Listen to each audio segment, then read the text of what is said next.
Hi there YouTube, thank you for watching my video. So it's Raj here and I'm in the UK. It's February 2020. Here is a Mould King Monarch MOC. I believe this is derived from one case. So if you buy the Mould King version, which is the one you'll see here, please go to Rebrickable and purchase the original plans from one case, because he certainly has put a lot of work into this. So here's the manual, and behind it is a Monarch. This is nearly 12,000 pieces. It's about 14 kilos in weight, and let's have a little measure. It is 1 meter 20 long. That's 4 foot long. It's about 40 centimeters high, and it is about 70 centimeters wide, so it's quite hefty. So in the video we'll talk about the kit and building it and what problems I had when building it. So you get the models of the Monarch, and you also get the models of the small rebel ships as well. You get a Hammerhead, you get a Nebulon B, and you get a Tantive-4. So we'll just move these out of the way.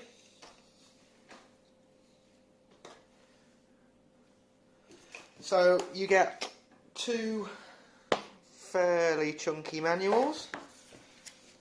Manual 1 is 400 pages and goes up to step, let's have a look, I think it's about 1100, so it goes up to step 1137.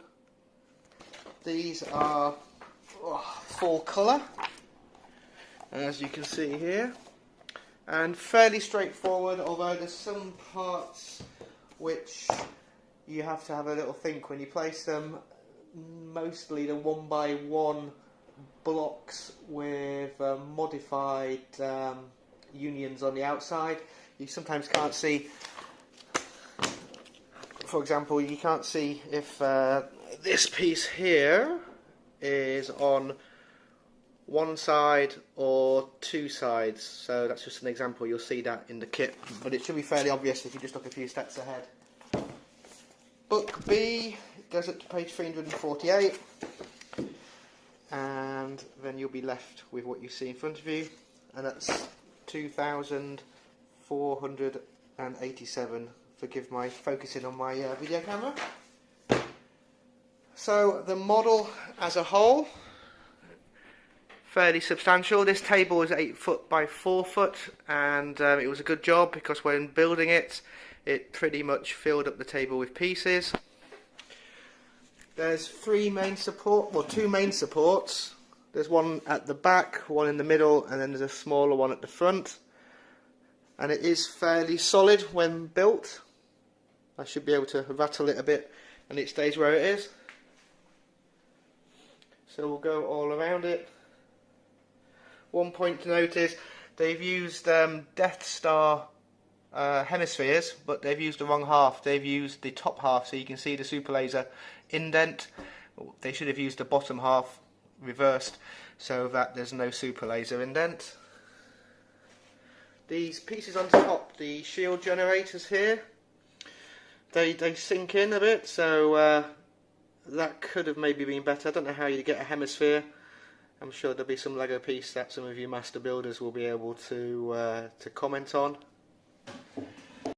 Okay, we just had an interruption in my video, so I guess my camera timed out. So the way the plates meet, they're supposed to be quite narrow and meet here, while maintaining this gap. If you build it as is in the manual, they don't. There's nothing pinning the ends together. So I made a quick and dirty mod here. So there's just a vertical piece which keys into the top and bottom plates, and that pulls it together. There's a small hinge on the bottom, and also there's a hinge on the top that keys into this vertical piece here, and that keeps it in place, so that neatens it up. So here we go. Altogether the model has 11,885 pieces, and is about 14 kilos in weight. So that's quite hefty. It came in a box which was about 40 centimeters cubed, and it was pretty dense. Overall, yeah, I'm very happy with it. The clutch power of the pieces is very good. We'll see if the model makes the transition, moving it about 50 feet, or maybe less than that, probably about 30 feet, just out my door, around my kitchen, and to the other side of this wall. Hopefully it'll make that intact. So I'll just hang this on my stand, and we'll get started seeing about taking the top off. So first of all, I should remove the bridge. Let's see if I can remember how this goes.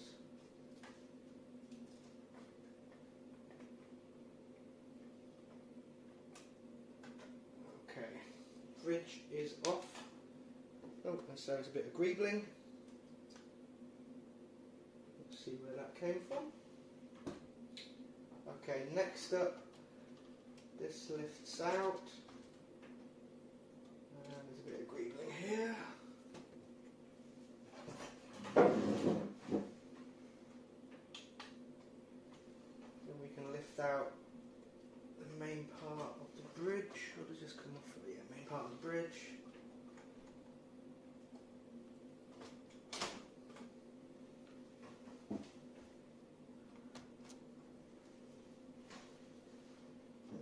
Front part,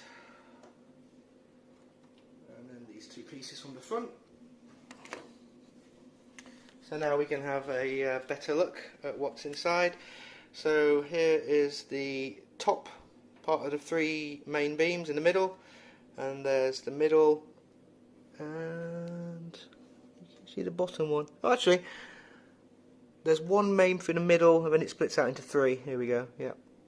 So it should be fairly sturdy. I should be able to lift this if I find the centre. Yeah, and there we go, up. And back down again, and that is fairly hefty to lift with one arm. So down here, these pins are were quite difficult. There are some axles going through the cross-shaped 2x1 blocks. You pin them in, you put it in place, and then you push the pin through from the inside. So there's 1, 2, I think, of these.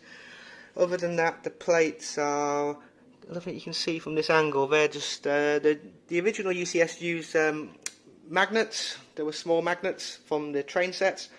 This uses the standard studs to mount the plates on. So I will go and get this moved, and then we will see how well it survives the journey. So yeah, fairly large model, good build quality. There were a few missing pieces, nothing major. If you have a stash of Lego, so here's some Lego boxes with our various bits of Lego in from my boys.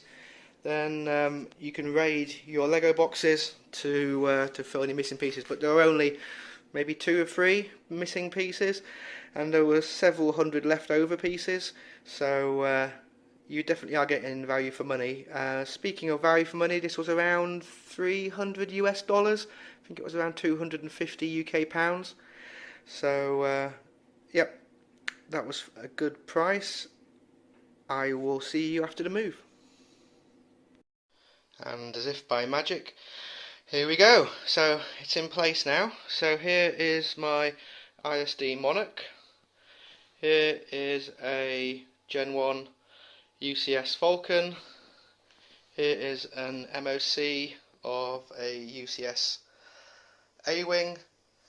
And here MOC of a Gundam and Death Star 2.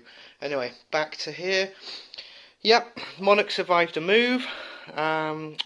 All that happened was I had to just rotate it a bit to get it through my doors. So it does survive being turned about 45 degrees in most axes to get it in and around doors. So you can move it. And yeah, other than a couple of bits of greebling, it survives the journey intact. So there are a few things I remembered. One are these pieces here, this greebling, these will be some illegal fixing techniques. They're clipped into place. I don't think they'd be on an actual Lego model. And these bits here as well, I'm not too sure if these will be, these are, looks like wrenches as part of this greebling. But here we go. It's yeah, it's quite the piece. It fills the room quite nicely. It even makes the UCS Falcon seem more like a mini-sized Falcon. If there's anything that you guys want to see, leave it in a comment and I'll post a review.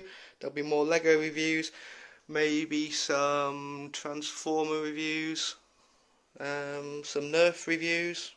Yeah, here we go.